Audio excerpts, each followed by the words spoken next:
Broken Windows Theory, 발음이 맞는지 모르겠는데 깨진 유리창 이론이라고 있습니다.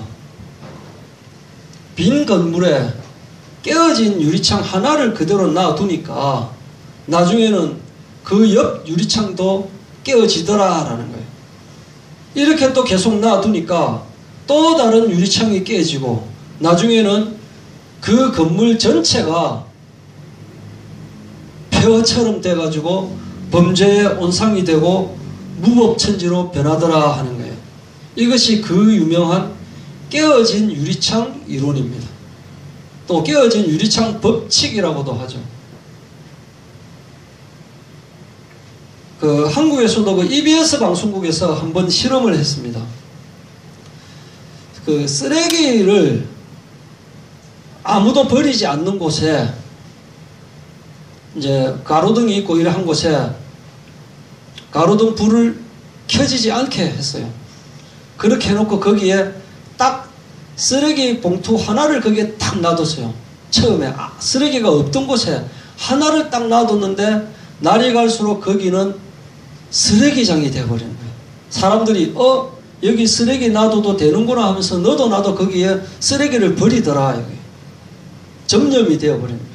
옛날에는 그렇지 않았는데 점염이 되어버리는 거예요. 그래서 다시 이 자리에 쓰레기를 다 치우고 조그맣게 화단을 하나 딱 만들었어요. 그랬더니 그 다음에 거기에 아무도 버리지 않더라 하는 거예요. 그렇게 사람은 어떤 마음을 가지고 있느냐? 쓰레기 무단 투기할 때는 경고 문구도 써붙이고 여기에 CCTV가 보고 있다, 처벌하겠다 뭐 이렇게도 했지만 쓰레기 봉투 하나 딱 놔놔진 걸 보고 남들도 하는데 뭐 만약 처벌되면 이 사람도 처벌받고 나도 처벌받겠지 뭐 이렇게 사람들의 심리가 되어진다 이거죠. 마찬가지로 우리 죄 문제도 죄를 가볍게 여기다 보면은 나중에는 큰 죄를 불러오게 되는 거예요. 내 속에 큰 죄를 불러오면서도 그것이 무감각하게 되어버려요. 그리고 자기 자신뿐만 아니고 자기하고 만나게 되는 자기 주변에 있는 사람들에게 동일하게 번지게 되는 거예요. 희한하게.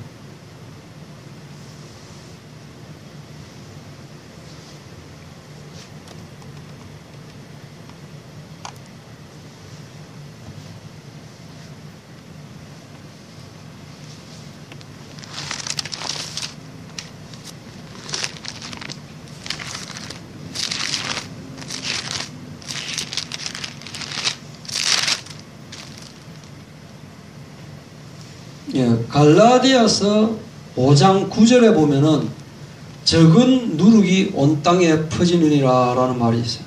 갈라디아서 5장 9절.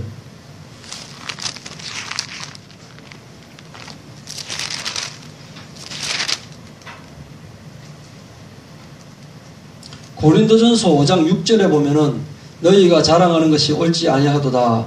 적은 누룩이 온 덩어리에 퍼지는 것을 알지 못하느냐라고 하죠. 그러니까 누룩 하나가 나중에는 온 땅에 퍼지게 된다. 누룩 하나가. 근데 그걸 사람들이 모르는 거예요. 누룩이 퍼진다라고 하는 것을 생각을 못한다 이거예요. 아까 연대 책임 이야기를 했죠. 한 사람 잘못이 전체의 책임으로 되어버리는 거예요. 그러면 잘못하지 않은 사람은 억울하다고 생각하겠지만 이게 명백하게 아담 한 사람의 죄로 인해서 모든 사람의 죄가 되는다고 성경에는 밝히고 있습니다. 아담 한 사람의 죄로 인해서 모든 사람이 죄인이 되어버린 거예요. 죄가 완전히 전염이 되어버린 거예요. 보통 보면은 왜 대학생들이 데모를 할 때 그 많은 곳 놔놓고 어디서 한다? 도서관 앞에서 데모를 해요. 왜냐? 나는 이렇게 데모를 하는데 왜 너희는 공부를 하느냐? 그것이 기분 나쁜 거예요. 그래서 다른 사람도 공부를 못하게 방해를 하는 그런 심리를 가지고 있다니까요. 수업 시간에 공부할 때 떠드는 애들이 또는 수업 시간에 집중 안 하는 애들이 어떻게 합니까? 그냥 지 혼자 집중 안 합니까? 꼭 옆에 애한테 말을 걸어요. 찝쩍거리고 그래서 같이 공부 못하게 만든다니까요. 전염이 된다. 전염이. 눈병이나 감기 같은 그런 것도 한 사람이 감염되면 여러 사람들한테 전염되잖아요. 결핵 같은 거 이런 건 아주 감염이 잘 되니까. 이렇게 죄가 온 유대에, 온 인류에 전염이 되는 건데, 이 죄를 또 다른 관점에서 보면은 오늘 읽었던 성경에 볼 수 있습니다. 처음에 보면은 17장 13절부터 18절까지 보면 하나님은 분명히 선지자들을 통해 가지고 북이스라엘과 남유다에게 악한 길에서 떠나라 라고 명령을 했습니다. 하나님을 따르라 라고 명령을 했습니다. 그런데 사람들은 하나님의 언약을 버리고 우상을 만들어 자꾸 섬기는 거예요. 그리고 자기 자녀에게까지 우상 숭배를 자꾸 가르치는 거예요. 하나님께서 분명히 말씀을 하셨는데 이게 안 된다. 안 돼.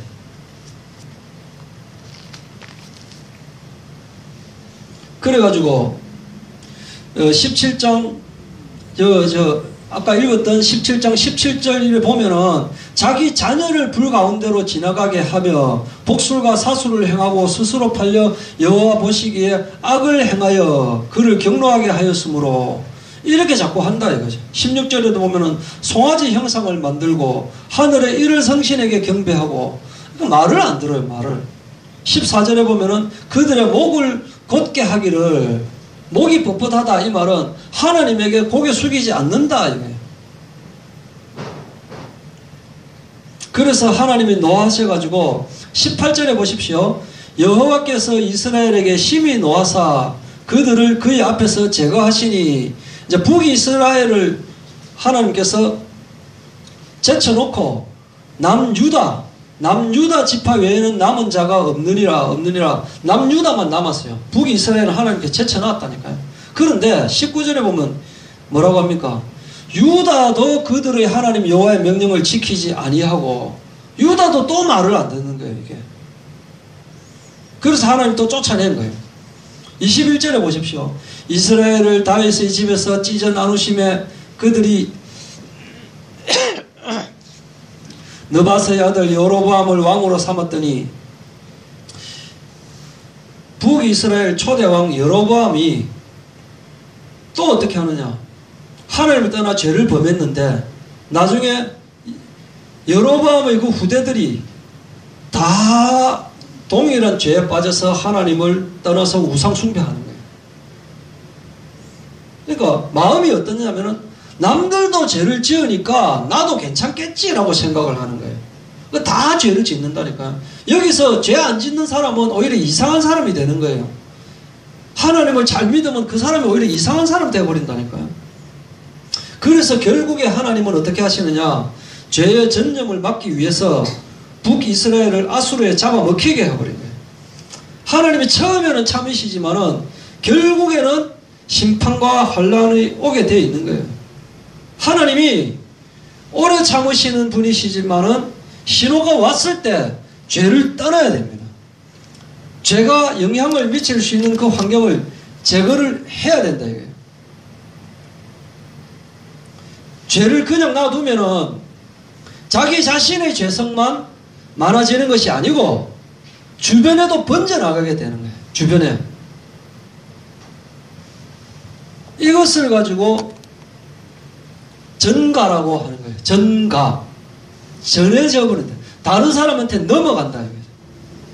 로마서 5장 19절에 한 사람이 순종하지 아니함으로 많은 사람이 죄인 됐다 그랬죠. 한 사람이 순종하심으로 많은 사람이 의인이 되리라. 그래서 아담의 죄 때문에 모든 인류가 죄인이 되어버린 거예요. 원래 전가라고 하는 것은 구약 성경에 제사에서 나온 개념이거든요. 짐승한테 안수를 해서 사람의 죄가 짐승에게 전가되는 거예요. 그러면 이제 이 짐승이 죄 없는 짐승인데 죄 많은 짐승으로 바뀌는 거예요. 내 죄가 넘어갔기 때문에.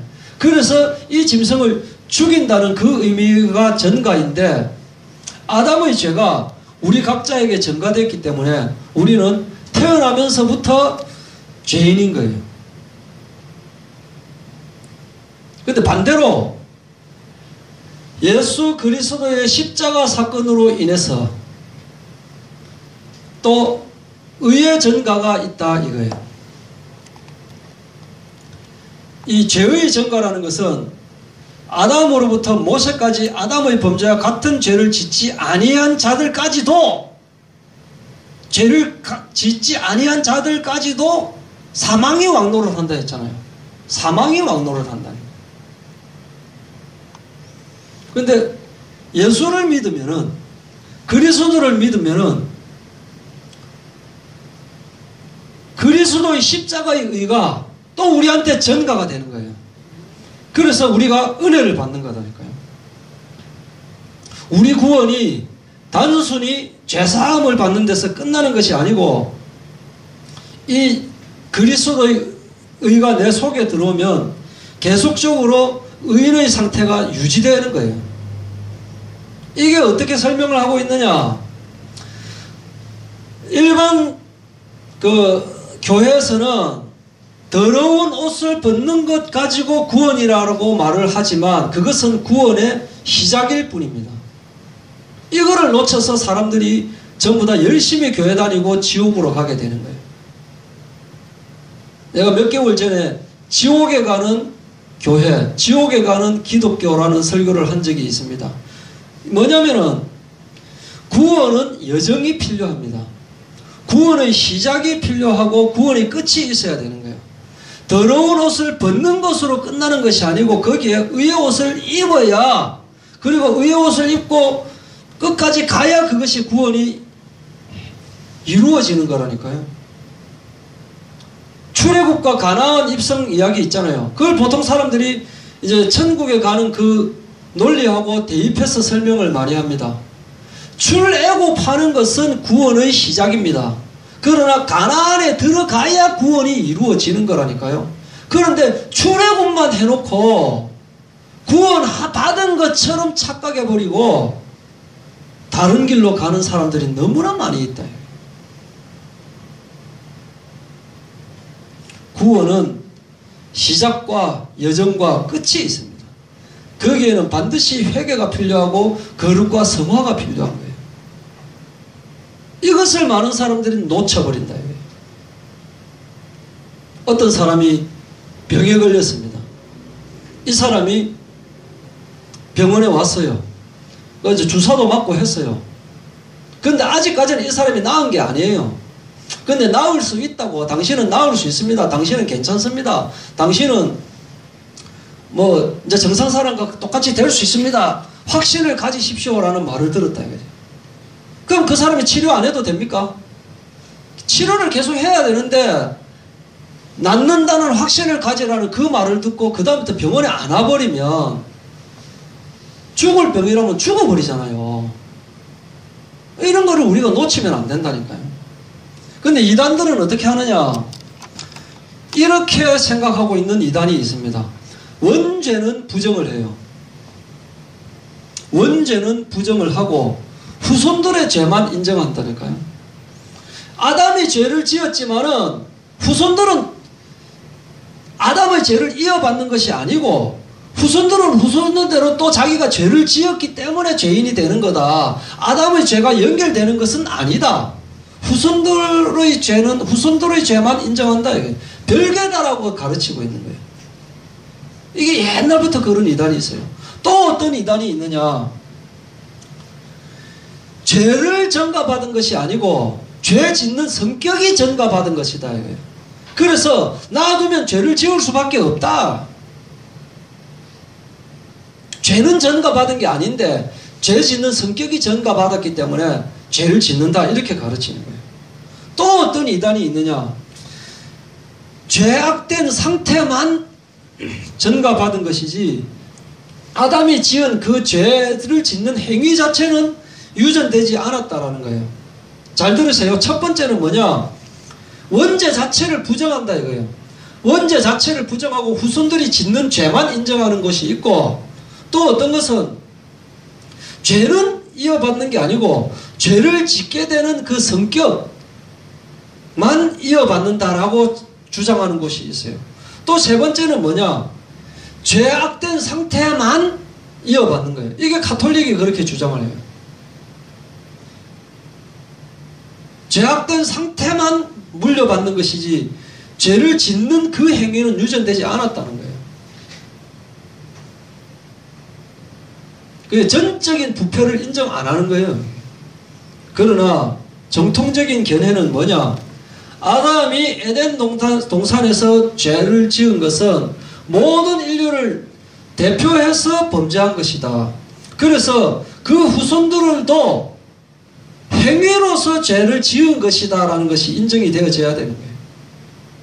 아담의 죄로 아담만 죄인 된 것이 아니고 죄를 지은 그 상태와 죄를 지은 행위 모두가 전가가 되었다 이거예요.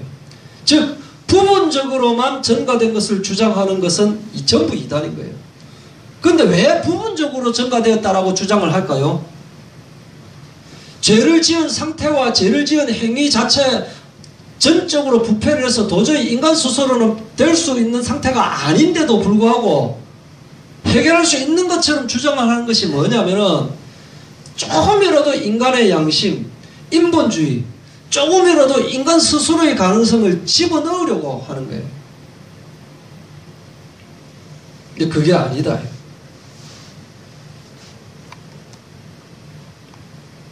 여기 보면은 그러나 아담으로부터 모세까지, 로마서 5장 14절입니다.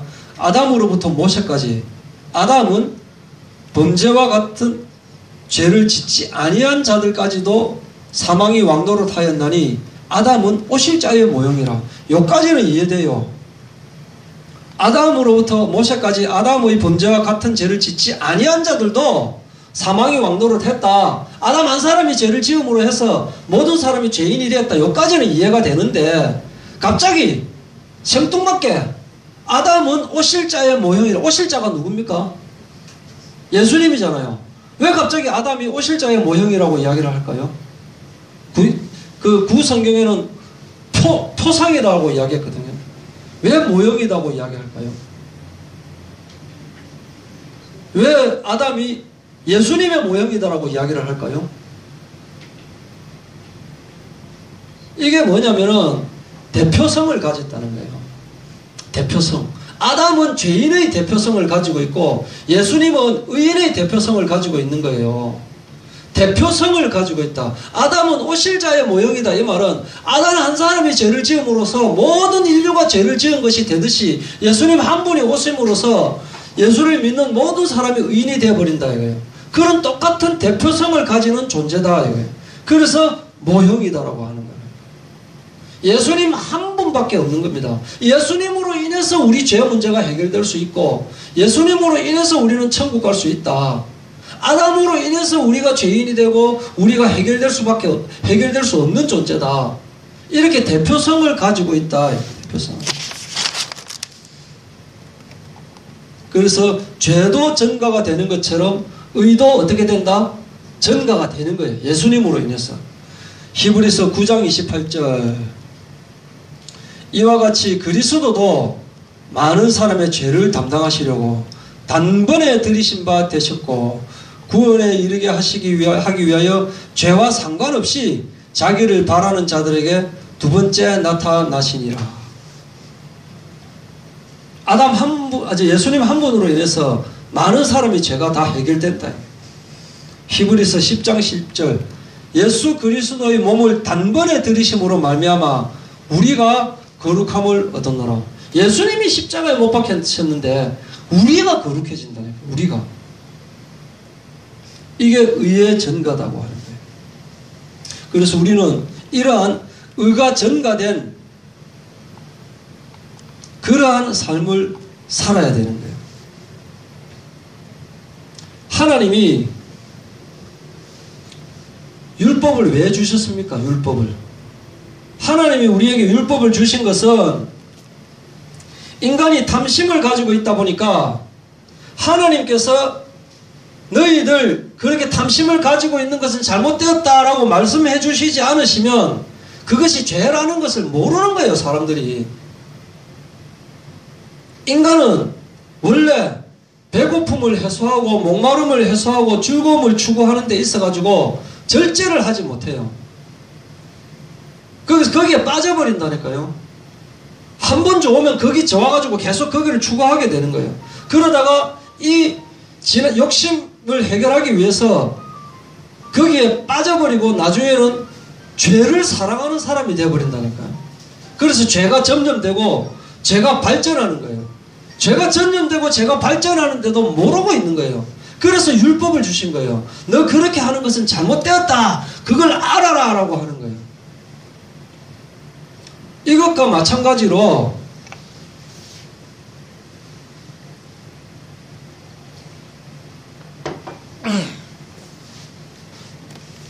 교회에서 또는 사회에서 굉장히 주장을 하고 강조를 하고 있는 내용이 뭐냐? 비전을 가져라, 야망을 가져라, 꿈을 가져라라고 말을 합니다. 이것을 많이 말을 하면 야망은 사람을 충동질을 합니다. 그래서 이 야망을 위해서 살아가야 되겠다라는 그 마음이 자기의 마음을 지배하게 돼요. 그럼 나중에는 이 야망을 가진 사람은 이 야망에 따라서 자기 자신이 움직여진다 이거예요. 이게 맞는 것 같지만 교회에서도 똑같이 그렇게 이야기를 해요. 꿈을 가져라, 비전을 가져라, 야망을 가져라라고 하면서 성공해서 예수님을 전하라 라고 하는 거예요. 그럼 이게 맞는 것 같거든요. 맞는 것 같은데 조금 더 깊이 들어가면 미묘한 차이가 있습니다. 아주 미묘한 차이가 있어요. 우리 조직에서 타 조직에 비해서 우리 조직에 있는 사람이 더 성공하는 사람이 많으면은 기분이 좋은 거예요. 상대적으로 우월감을 가지고 이것을 자랑하려고 하는 목표를 가지고 있으면 성경은 이런 것을 가지고 죄라고 말하고 있다. 즉 육체와 마음이 원하는 것, 육신의 정욕, 안목의 정욕, 이 생의 자랑을 위해서 교회에서 비전을 가져라, 야망을 가져라, 꿈을 가져라 라고 하면 그것은 사탄이 인간을 죄로 끌고 가는 그것이 되어버린다니까요. 일부러 공부하지 마라, 일부러 성공하지 마라, 일부러 공부하지 마라, 그 말이 아닌 거예요. 우리 인생의 목표는 성공이 아니라니까요. 우리 인생의 목표는 하나님에 대한 감사입니다. 우리 인생의 목표는 예수님의 기쁨이지 세상의 성공이 아니라니까요. 결혼하면은 줄에서 할 때 제일 많이 나오는 단어가 뭡니까? 행복이잖아요. 행복. 절대 빠지지 않는 단어가. 그래서 서로에게 행복을 위해서 노력해 주기를 굉장히 요구하고 있습니다. 가정의 행복을 위해서. 그런데 같이 살다 보면 행복을 깨는 행위가 나타나요. 그러면 그것에 대해서 굉장히 실망하고 짜증나는 거예요. 같이 살고 있는데 그 속으로 저 인간이 조금만 신경 써주면 행복해질 텐데 라는 생각이 자꾸 들고 원망스러워지는 거예요. 그건 뭐냐? 자기가 목표로 하는 행복을 추구하고 싶어지니까 그런 거라니까요. 그게 뭐냐? 자기 기준이냐, 자기 기준. 자기 기준이라니까 행복이라고 하는 것은. 그래서 가정의 목표가 행복이 되면 안 되는 거예요. 가정의 목표도 어디에 있느냐? 거룩이고 성화의 가정의 목표를 둬야 되는 거예요. 교회의 목표도 거룩과 성화에 두어야 되는 거예요. 먼저 회개하고 거룩을 향해서 나가면 전도는 저절로 되어지는 것이라니까요. 회개도 하지 않은 사람이, 거룩을 추구하지도 않는 사람이, 예수님 말씀도 안 듣는 사람이 뭘 하겠다고 하는 것은 세상 사람들과 똑같이 행복만을 추구하는 그게 되어버리는 거예요. 전에는 우리도 똑같이 육체와 마음을 따라 살았습니다. 전에는 우리도 똑같이 본질상 진노의 자녀였지만 이제는 육체와 마음이 원하는 것을 따라 사는 것이 아니고 그리스도를 위해서 사는 것이 진정한 행복이라는 거예요. 결국 그것이 우리가 천국 가는 상태가 되는 거예요.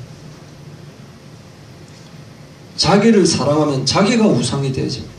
행복을 추구하면 행복이 우상이 된다. 그리스도를 사랑하면 나도 나 자신도 사랑이 되어지는 거예요.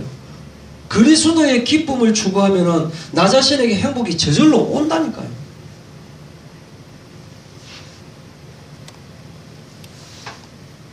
그래서 아담으로 인해서 죄가 전가가 돼서 온 인류가 죄인이 됐지만 예수님이 오셔서 예수님을 믿는 그 모든 사람들은 죄에서 해결이 된 거잖아요. 그러면 자기를 해결해 주신 분을 따라가야 되는 거예요. 당연하게. 그런데 그렇게 해놓고 죄된 것을 자꾸 쳐다보고 그것을 추구하고 하면 이게 앞뒤가 안 맞는 거예요. 모순인 거예요. 이거 말이 안 되는 거예요. 그거는.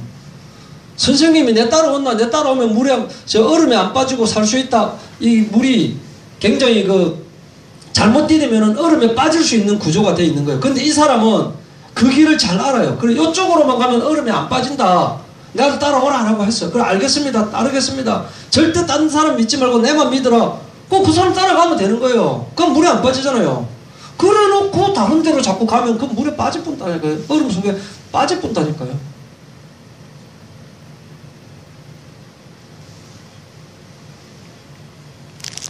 절대 다른 데로 빠지지 않는 신앙을 가지는 저희들 되기를 바랍니다.